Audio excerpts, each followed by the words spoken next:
Данил стоит. Чисто стоит.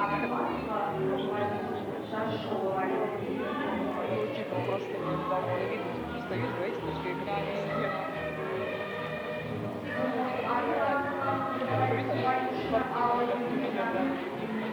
Он играет где?